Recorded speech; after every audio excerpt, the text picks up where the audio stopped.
Good evening and welcome to Uptown Bills. It's Thursday night and it's time for Uptown Bills Live. We're glad you're here, those of you here in the coffee house and those of you watching us on television. We do this every Thursday night starting at 7 o'clock, mostly local, sometimes touring performers. We got a nice collection of people tonight. Uptown Bills is named for Bill Sachter, who is the fellow with the beard and the big picture behind me. Bill spent most of his life in a state institution for people with disabilities when that was much more common. He was in Minnesota. He met Barry Morrow, the guy on the right with the tie, on your right, after he got out of the state institution, and they became friends. And Barry was offered a job here in Iowa City, so Barry came to take the job along with his spouse, Bev, their little boy, Clay, and Bill. Bill came too. And it was hard to figure out a job for Bill. They tried different things. Barry remembers trying to see if Bill could drive a truck. Luckily, they were in a cornfield. Bill said, hey, how do you stop this thing? They tried furniture refinishing and almost burnt down North Hall on the university campus. Ultimately settled on the coffee shop because Barry said Bill really liked coffee. And that's where Bill held forth. Barry thought this was worth a story, so he wrote a long story about Bill's life and his journey. And the story became the screenplay for a movie. And that was Barry's first screenplay. It was called Bill. And the picture behind me is a promotional picture for that first film. Mickey Rooney played Bill in the middle, and up in the upper corner, that's Dennis Quaid, and he played Barry. So Bill became rather famous fellow. People came to visit him. And then there was a sequel called Bill on His Own that also featured Helen Hunt playing a University of Iowa student. And again, the film was well received. Unfortunately, Bill died shortly after the second film was finished, but the coffee shop stayed, and it's still there. We're the crosstown cousin, or some nights I say the bigger, badder Bills. We started in 2001, which means we've been around for 16 years, starting our 17th year this month. We've been doing something like this for 15 years. We're the second oldest open mic type thing in town. The oldest is at the Mill, and that's been hosted by Jay Knight for over 30 years. But the last time I saw him, I told him, you better watch out, we're catching up. So anyway, we're glad you're here. Let's get started. We've got Joey first tonight. He's got some poetry, I think, for us. I'll have him come up. And again, if you haven't signed up for the drawing, Deb is ready for you over there at the table by the front door. Could win a book tonight. Come on up.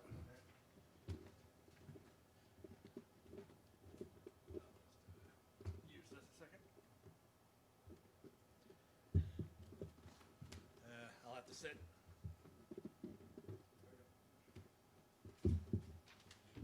Okay. All right.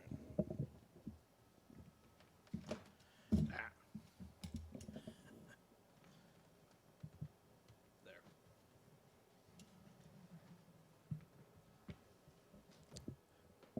Thanks. All right. So, how's everyone tonight? Okay, I got a couple poems to read, so just gonna dive right in. My name's Joey Westlink. I'm an Iowa native all my life. Not good with introductions overall, but I'll just go right into it. Okay, this first one is, and all this stuff is stuff I've written. There's a working title, Distorted Draconic Seed. I stare from the abyss that has been both my blanket and prison since time immemorial. An abyss that is colder than absolute zero, an abyss that is empty and devoid, is more empty and devoid than the universe before the cosmic egg creation. You would think this abyss would be dark, but there's light in my prison. The light trickles into my domain from the outside realm's many mirrors. Mirrors that allow me to see my birth world, but never truly engage as it with it as the light brings no warmth. For I only feel the cold embrace that my abyss has wrapped around me, like a blanket with numerous holes that these holes can't compete. With the one in my soul created for my banishment, I stare from my realm of distortion. I gaze upon my birth home through what is nature's mirror. I see the river of time move with its rapid and chaotic flow. Sure, time moves at a sluggish pace for these creatures I spy upon from my distorted realm, but to me, I perceive time as instantaneous with just a blink of my blood-red eyes. With one blink, I can see these beings ride on massive steeds with a stone castle in the distance. And with a second blink, the steeds are now metal and rubber, and the castles are called skyscrapers. What arrogance these creatures possess. By the time I reach blink number 30, I see only darkness and nothing more. But with my next blink, I see the steeds and the castle again. It is an everlasting torture for me to see this figure 8 that humans call time. At least there are small changes, as the lead knight has red hair and a goatee. He had blonde hair and a scar over his left eye the last time, and was bald with a missing ear the time before that. You see, being trapped in this lonesome abyss has driven me to borderline insanity. But, hey, at least I'm immortal. Thank you. Okay, this next one's a little political, so I apologize in advance for anyone that liked the current guy that's in the White House. So I apologize in advance. He sits in the lazy. This is, by the way, a sequel of a poem I did write. So if you weren't here to say it, sorry. Maybe another. I'll read it another time. He sits in the. So here we go. He sits in the lazy boy that is 2 sizes too small for him, watching his shows and keeping his portal to the masses close to his tiny paw. In case they are mean to our Cheshire cat, whose robes are loose on his flabby frame once again. His robes are so loose that it appears he's wearing his father's and not his own, to make himself look like an adult. But we know this is a lie, as our Cheshire cat loves to play pretend, like any other child or actor, except the child or actor is far more entertaining, though. As he sees the world at his stage and needs, for you see, he sees the world as his stage and needs to share his twisted ideal of love, while being showered with the golden gratification that he quenches for every day. But the thing is, he wants this by doing as little as possible. For you see, our Cheshire cat has no curiosity or desire to learn or grow. He's just as lazy as that certain cat who's owned by a man named John. See, our Cheshire cat would rather just stay in his bubble of self-importance, as the tuna tastes better for some reason. He takes the remote in his small paw and flips through his shows. Click, click, click, click, click, click, click, click, click, click. The sound of clicking on his remote becomes so fast, his staff thinks that pesky woodpecker has come back after being shooed away the first time. The media is spreading their sick lies again. My cat care plan would have provided free tuna for all. Well, all as in all of his fat cat pals, but at least the masses would be free from that Tomcat's plan. While my rich pals will be able to buy that golden tuna again. The Cheshire cat grabs some Cheetos from the bag on his lap. Amazing, he can hold so many with just his little paw. He stops on the fake news channel as it is time for his favorite show, Fake and Friends. Oh boy, they will cheer me up. I shall tweet their love to the masses, for they love me. And that's it. Thanks. I got time for one more. This is a borderline essay. It's only 500 words, but it's something I wrote actually quite a while back. So yeah, I'm going to be exploring it for the first time in a couple years. So let's see. It's called "Where Has Optimism Gone and Can It Be Found?" Where has optimism gone and can it be found? This might be a silly question to most people who have little time in their busy lives to ponder the simple yet complex answer. However, once in a while, I have found myself stopping to think about where we have lost this wonderful feeling known as optimism. And I have yet to discover my answer to a question that has bothered me for most of my young adult life. Thankfully, I'm not the type that will give up on this question, as I believe, while our world today appears to be more cynical and depressing than it was in the time of my childhood, I know this optimistic mentality is still out there, hidden like a beautiful diamond waiting for someone to find and polish it so its brightness can be shared with others. The motive of this search began when I saw a documentary on National Geographic about, of all things, the 1980s. After they finished talking about the USA's triumphant victory over the heavily favored Soviet Union, the narrator started to speak about the era of feeling good, where people began to ooze with tremendous confidence and optimism for the future. I was brought to a sense of curiosity because I've never heard of the 80s being called this. Sure, I've heard it called other things, but one of these? Nah, not really. My lone memories of this decade were crazy hairstyles, Super Mario Brothers, and all the cartoons I watched during my childhood were in the 1980s. And thank God my brain wasn't fried by said cartoons. That was all I can remember.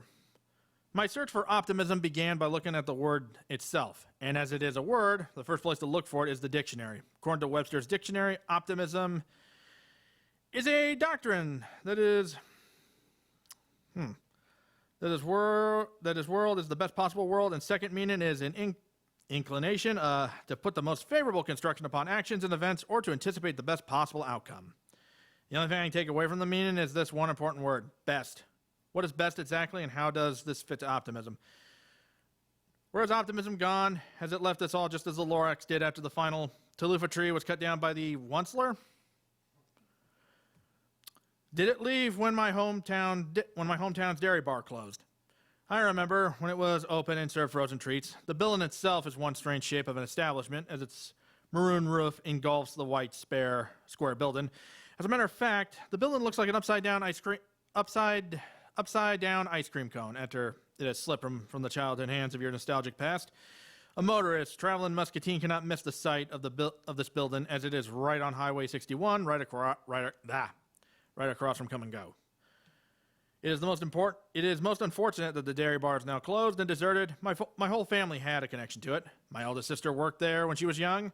My brother would get our father to take him to the dairy bar just to see that crush he always had. As for myself, I had a connection to this brightly colored building. Like my brother, I too had a love that could never really be. She was amused at me like Beatrice was to the great poet Dante. She was beautiful as the sun's rays in the dawn of the day, with her short blonde hair and her blue eyes that had a brightness of crystals. And that's the end of the of the paper, unfortunately. So that's it. I was Joey Westlink. I was here, and tip your waitress. Bye.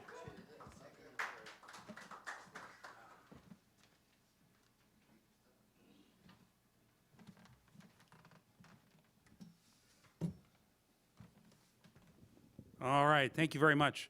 Is Amelia here? I don't see her. All right, and we're going to go on to Beat Prairie. He's brought his trumpet back for us tonight. Yes, I'll be right there. Lab some. All right. I'll tell you that Saturday night music this week is a tribute to the woodwinds from the 13th through the 20th centuries. We have two people coming, focusing especially on the Renaissance. But I know that one of the tunes you'll recognize as having been performed by Simon and Garfunkel. So they didn't write it, however, and you'll learn who did in this show on Saturday night. So they have all kinds of woodwinds, from little short ones to ones that are several feet in length that they're bringing. It should be quite a night. It fits with the very eclectic musical offerings that we have on Saturday nights at the coffee house. So again, that's 7 o'clock Saturday night. Ready? Okay. Do you want this stool? You going to lean on this one? I don't know what I'm going to do. I'm so tired. I want to sit down, but you can't hardly blow a horn with all your. That's true. You need air, so I'll go in between Okay. on the stool. And see. Okay. let's keep the show moving. I got water right there. Okay. Gotta remember what I know. There's a magic problem with microphone and audience. It's called what the hell do I know how to play? And I don't know why, but it's a phenomena. You never remember what you know once you get up here, and so it helps to write it down. First song I'm going to play is the worst one. I may not make it through, but it takes more. Oh, never mind. While I'm blabbing, you might think I'm trying to say something, but what I'm really doing is but it sounds better when I'm blabbing.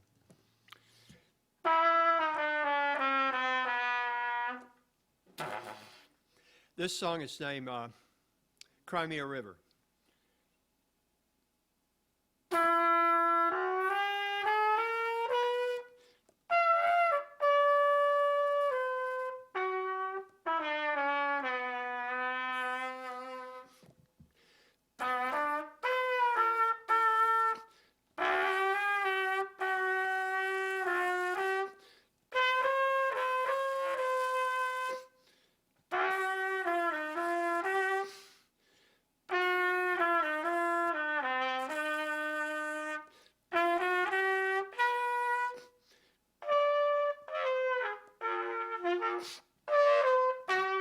Whoops.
I used to bring a guitar everywhere, and I still play guitar, but God Almighty, what a schlep.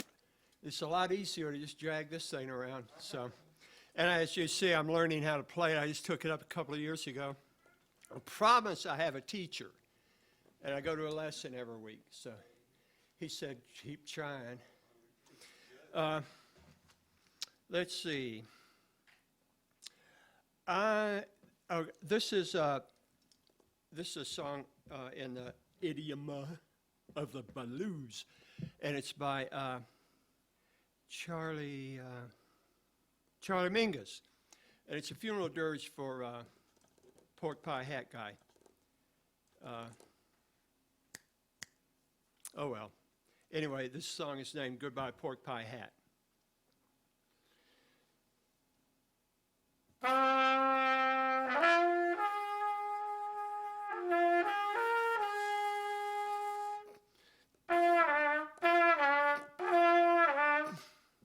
Something's wrong with that. It's supposed to go da, da. Okay.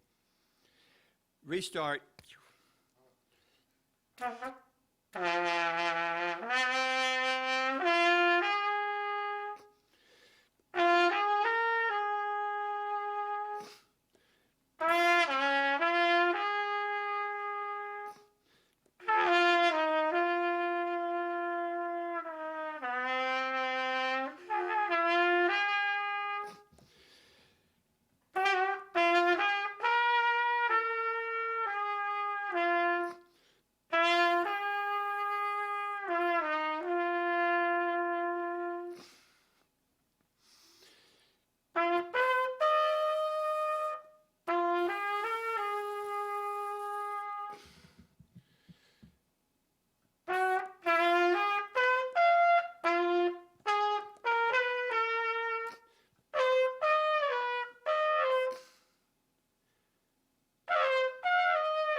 Thank you. Gets a little wet in there. That's condensation. That's not spit. That's what my teacher told me, and I believe it. What happens is that warm air going in and cold air out here on the tin makes it condense moisture, but you could hear it bubbling and all. And of course, that's the reason I missed so many notes, is because of the bubbles going through there. But anyway, it's hard to stop in mid-song, and thank you for your kind applause. I haven't been at this very long, and this is the oldest horn I've ever seen. It's 1958 thing. I got a beautiful, brand new, shiny, pretty thing for Christmas. It's a professional horn and everything, but it shines and it's glittery, but this one glows. Look at that. Isn't that something? So it's real old and cranky, like certain old guys I know. I'm going to play kind of a short one here named Blue Monk. Guess you can figure out who that's by. Need I say? Okay, anyway, it's a monk tune named Blue Monk.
Okay. Thank you. Thank you very much. I'm glad you're here. I'm glad to be anywhere. Good night.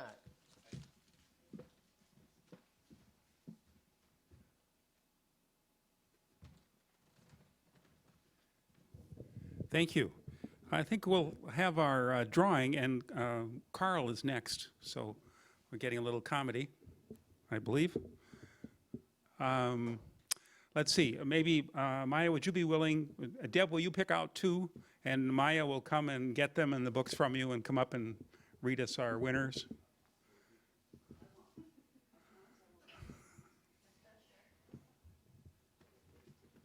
two. Here we go. It's top secret.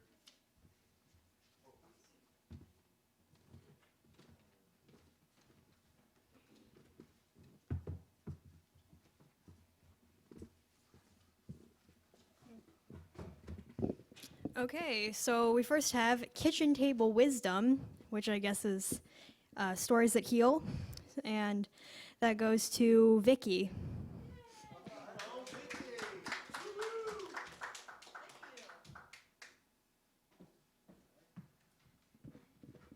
And the other one is Betty Crocker's new cookbook, and goes to Mike.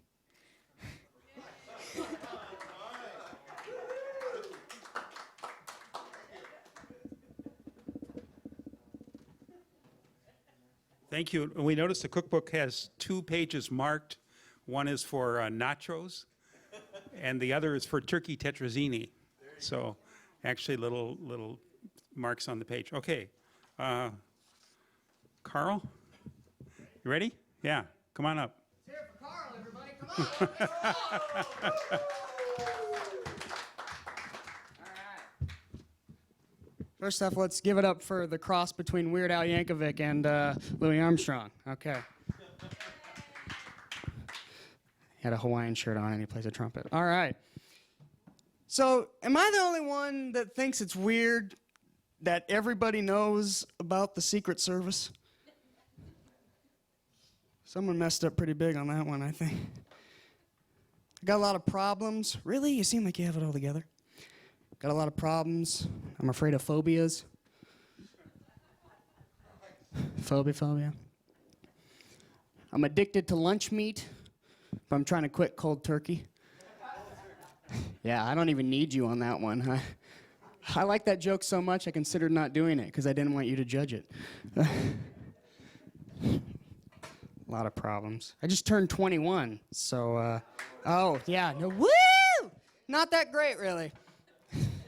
I mean, it's all downhill from here, right? How many happy 22-year-olds do you know? None. You see, when you turn 18, you think, oh, 19, that's going to be my year. Then you hit 19, you think, 20, that's got to be my year. And then 21, you just think, I'm done.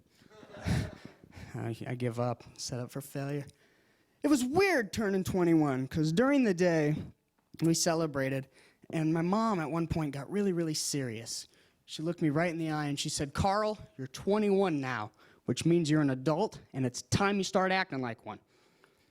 Now quit moving so I can tie your shoe.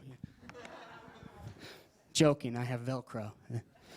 Lights in them, Buzz Lightyear. Pretty cool. Yeah, 21's not that great. It's not that big a deal. The worst part about turning 21 is you have to act like alcohol still burns. Son, here's your first shot. All right. I mean, ooh. No, Dad, I've been drinking for quite a while. In fact, that stuff's weak. Why don't we call some friends from high school? I'll get you some good stuff. Any questions? Okay. Yeah, my parents hate me. They've always hated me. They grounded me once from the house. Wasn't allowed back for 2 weeks, you know. Hated me since birth. I had to do my own diapers. Still do sometimes. One time I said, I'm going to run away. They both said, finally. Whew. 7 years. You're tougher than we thought. That was strong. My parents, they were kind of young when they had me. We're the same age. That's impossible. I've been doing that joke 7 years. I just want you to know that. That's how old that joke is. I make fun of parents, but I dig them. You know, I admire parents and their ability to just lie and not even care. Just those big life-altering lies. Changed your worldview forever. Remember the day you found out your parents were liars? It was usually about Santa Claus. That changed everything. Remember that? It was the worst day of your life, finding out about Santa Claus. And then you start to question everything else they said. It's going to be okay. Santa. Okay. Or maybe you were hanging out with your friends, you're out in public, and you're like, oh, my parents said it was going to be like this. No, it's actually like that. But they said it was like, yeah, there's more than one right way to do things, and your way's probably wrong. My favorite lie that parents tell has to be, no, we love you equally. Yeah, no, you don't. You have a favorite child. And that's a stupid thing to lie about, because the kids know, okay? The kids know. It is so painfully obvious who the favorite is. Like in my family, I was never the favorite, all right? Some of you guys are just nodding. I get it. I was never the favorite. I had to accept that a long time ago. Biggest problem is I'm an only child. It's rough. You don't know what it's like where I live. My mom used to always say to me, why can't you be more like your brother? I said, Mom, I don't have a brother. She said, exactly.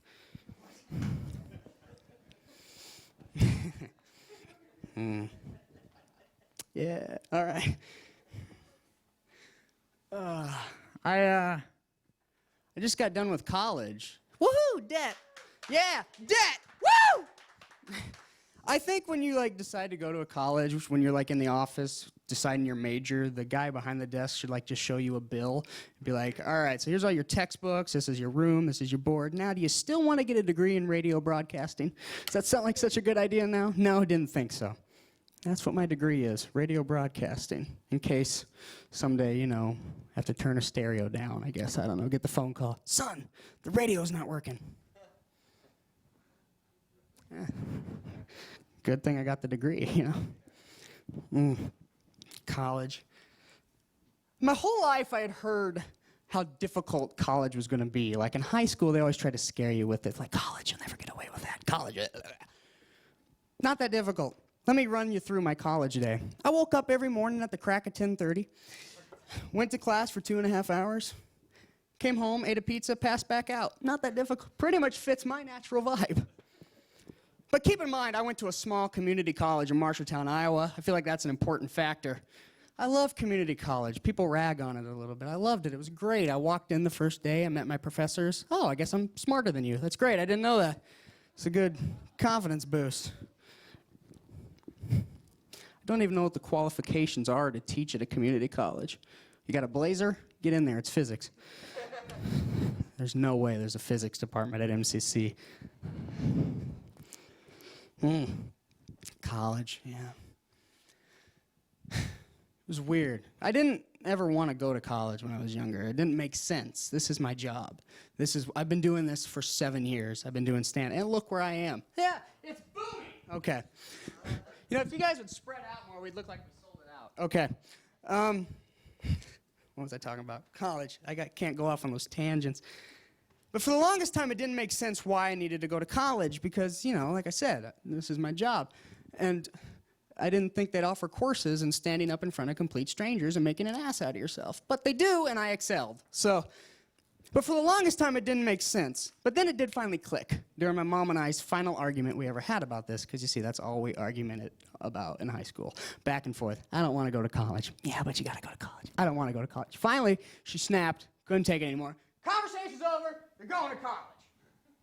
To which I replied, Pfft. I was a teenager, carefully reasoned argument. Pfft. Whatever. Talk to the hand. If you're going to talk snooty, talk to the booty, because my hand's off duty. This voice has a name, and it is Amanda, and she demands respect. Okay. A lot of this I just do for me. So, give you a second there. All right. Mom goes, you gotta go to college. I was like, that's not fair. You cannot make me go. It's my life. Yeah, exactly. Dad never went to college, and he turned out, crap, I gotta go to college. I cannot end up like that. You know what? Full day. I don't care how many credits I need. I'm going full day. Am I gonna lose that much hair? Is my nose that big? Because we're Italian.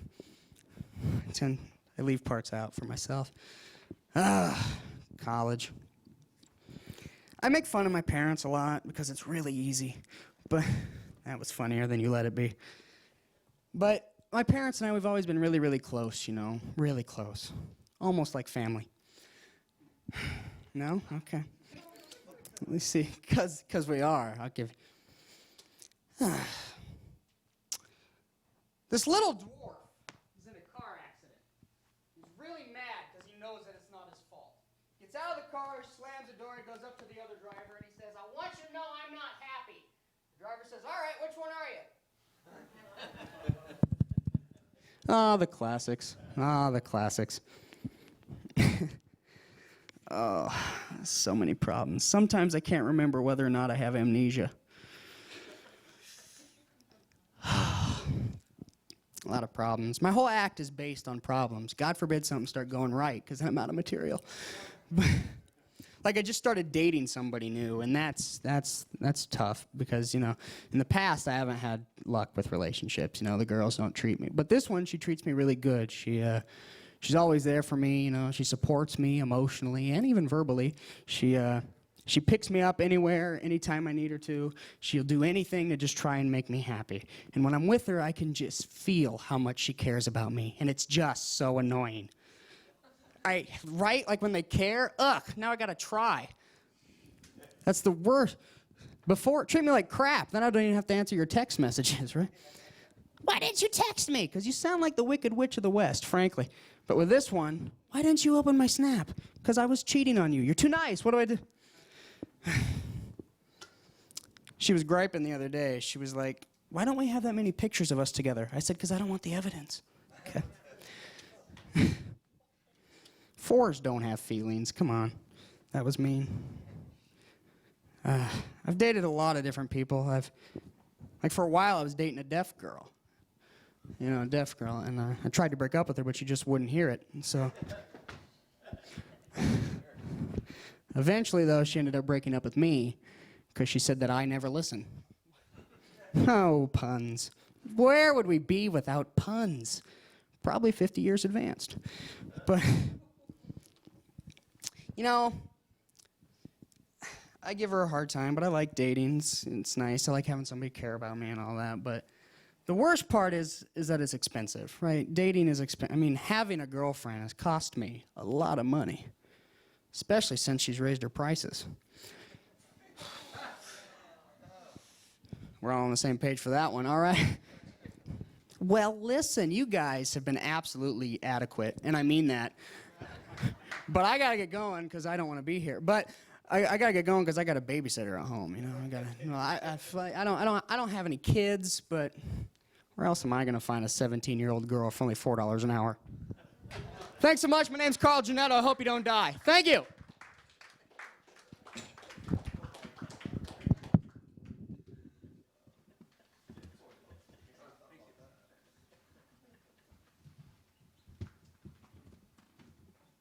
Thanks, Carl. Luke, have we got a Luke? Oh, there you are. Okay, all right. You were there, and then there was nobody in the chair for a while, and then now you're back. Okay, all right. You ready? You come up and... Do you ever take the mic over to that piano? Sure, we'll be happy to take it right over there for you.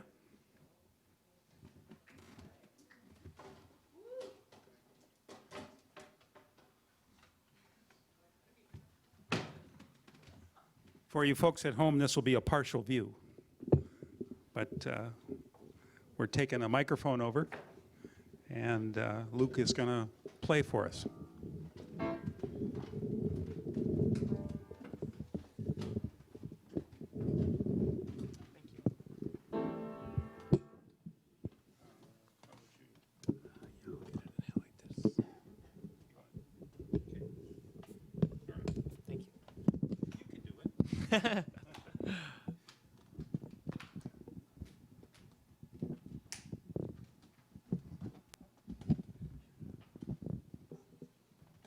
Hey, hey.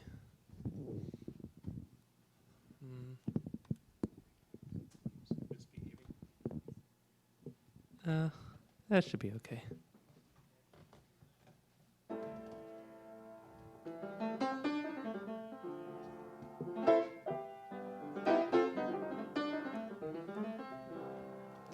So my name is Luke Davids. I'm a singer-songwriter, originally from London.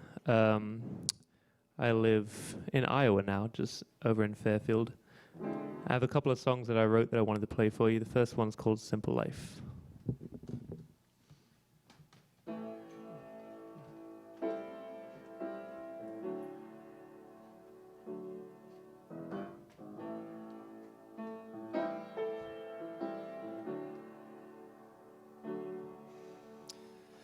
Alone again, pondering everything that's come to me, but trying hard or not at all, denying our reality. Well, I don't wanna look around, feeling high, underground. We'll take it from the one who's been around the block and back again. There's a hole in almost every heart. They don't know what they're searching for. Why do people fight? Living a simple life.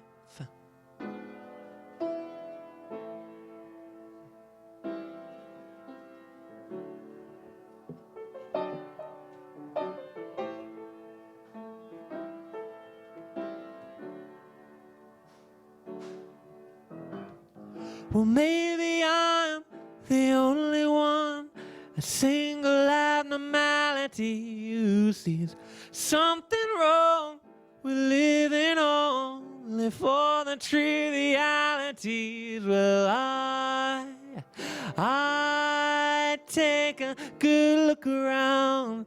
You see so many trying to find that piece of solid ground. Tell me why people fight, living a simple life. Well, things would be so easy if we all could come to peace and live in a harmony, community united. You'll know that things are getting better when we all can come together and the insanity, humanity unite. Well, tell me why people fight.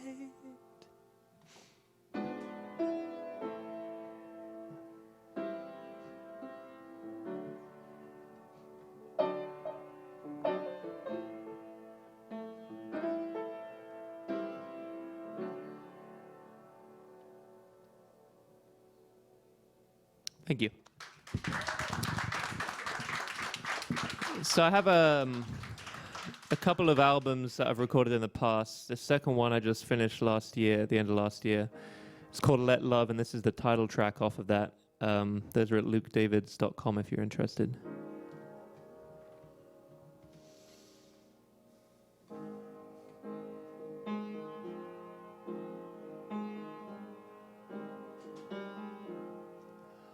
Let love come and wash away our tears. Breathe in, breathe out, ease away our fears.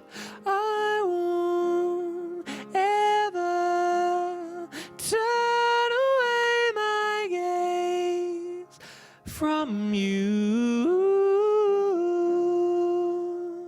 Wake up and you work up to live in what you've known.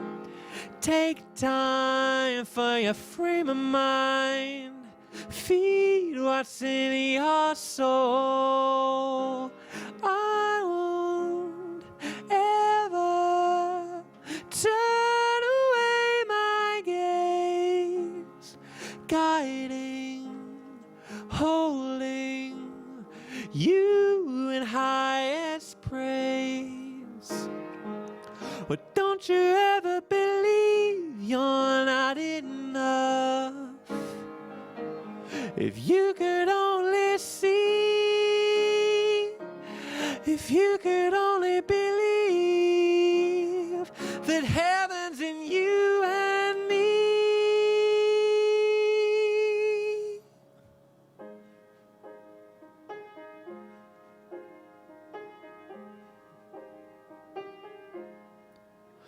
Maybe one day we'll join in hand. Let love spread love and joy in every man.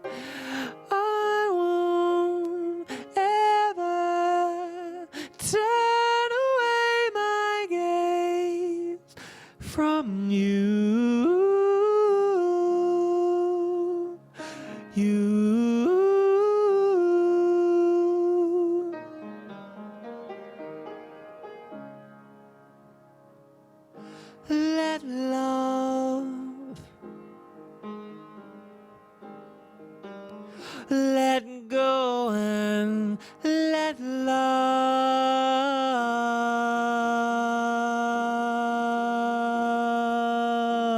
in. Thank you guys so much.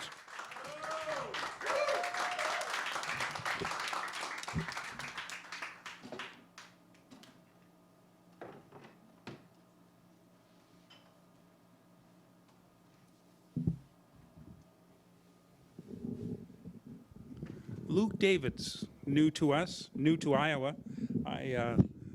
Maybe you could tell us how you ended up in Iowa, of all places, from London. Yeah, well, I was in London and I lived in Orlando for a long time. Lived in Orlando, all right? Over at Disney World in a band for a few years. Oh, okay. That makes sense then.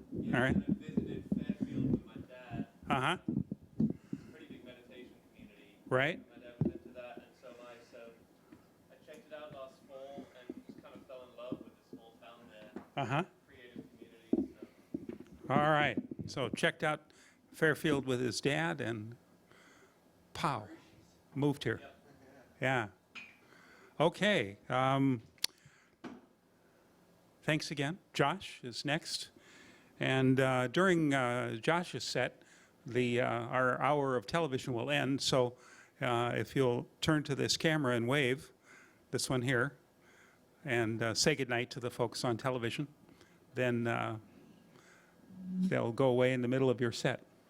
Okay? Well, that's the way it works.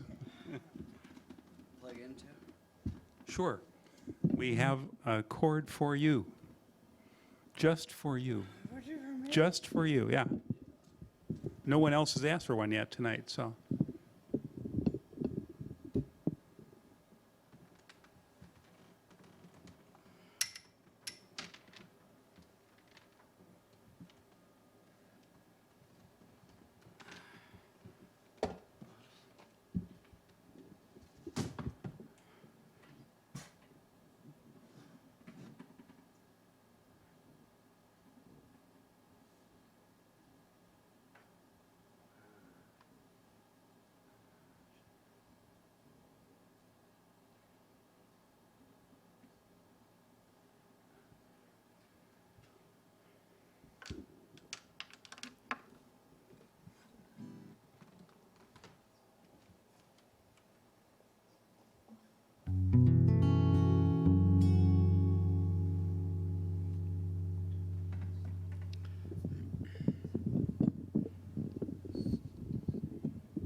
This is a song that my ex-fiance wrote. Her name is Taylor Swift.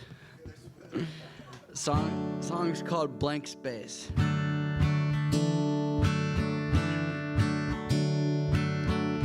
Nice to meet you. Where you been? Well, I could show you some incredible things. Magic madness, heaven sin.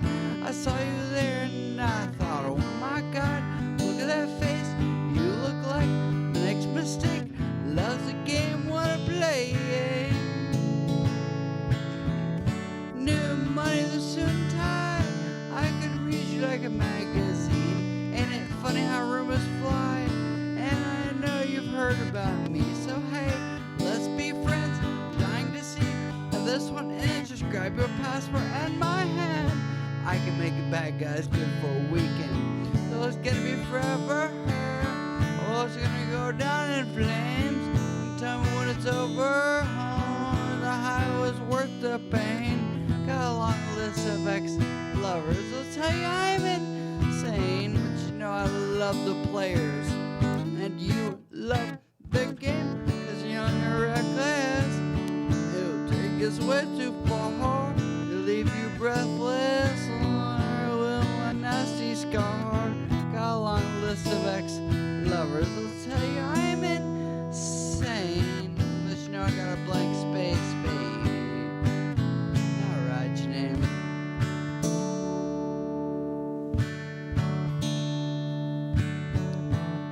lips, crystal skies. I could show you some incredible things. Stolen kiss of pretty lies. Keep you second guessing like, oh my God, who is she? Well, I get drunk on jealousy, but you come back each time after you leave, oh no. Screaming, crying of perfect storms, like I can make all the tables turn. Rose garden filled with thorns, keep you second guessing like, oh my God, who is she? Well, I get drunk on jealousy, but you come back each time after you leave, cause darling, I'm a nightmare dressed like a daydream. So it's gonna be forever her. Oh, it's gonna go down in flames. And tell me when it's over. Oh, the high was worth the pain. Got a long list of ex-lovers. I'll tell you I'm insane, but you know I love the players. And you love that game, cause the young are reckless. It will take us way too far. It'll leave you breathless, with one nasty scar. Got a long list of ex-lovers. I'll tell you I'm insane, but you know I got a blank space, baby. Not right, your name.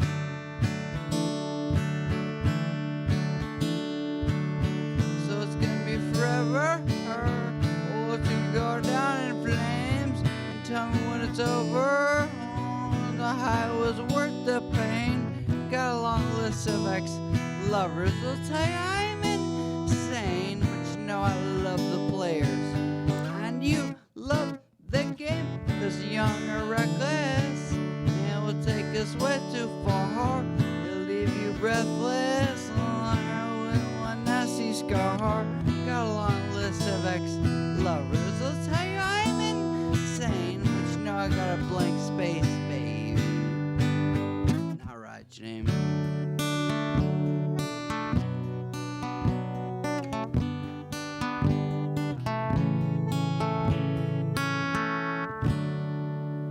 There you go.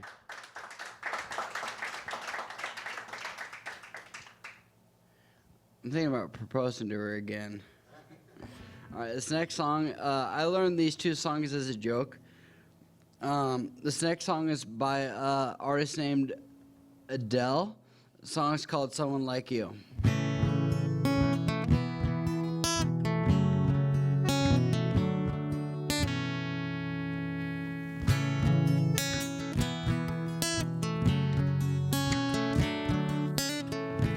I heard that you have settled down, that you found a girl, and that you are married now and now. I heard that your dreams came true. I guess she gave you things that I did not give to you. And now, old friend, why are you so shy? It ain't like you to hold back or to hide from the light. I hate to turn up out of the blue uninvited, but I could not stay away. No, I could not fight it. I had hoped you'd see my face and that you'd be reminded that for me it isn't over. Never mind, I'll find someone like you. I wish nothing but the best for you too. Don't forget me, I beg. I'll remember what you said. Sometimes it lasts in love, but sometimes it hurts instead. You know how the time flies. Only yesterday was the time of our lives. We were born and raised in a summer haze, bound by the surprise of our glory days.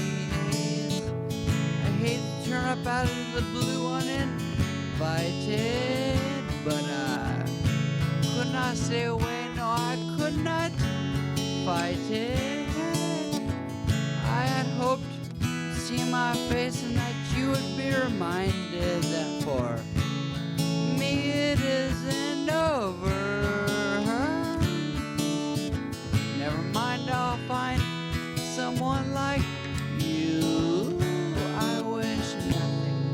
but the best for you too. Don't forget me, I beg. I remember you said sometimes a lie in love, but sometimes it hurts instead. Nothing compares, no worries or no cares when regrets and mistakes, they are both memories made. Who would have known how bittersweet that this love would taste? Never mind, I'll find someone like you. I wish nothing but the best for you too. Don't forget me, I beg. I remember you said that sometimes it lasts in love, but sometimes it hurts instead. Never mind, I'll find someone like you. I wish nothing but the best for you too. Don't forget me,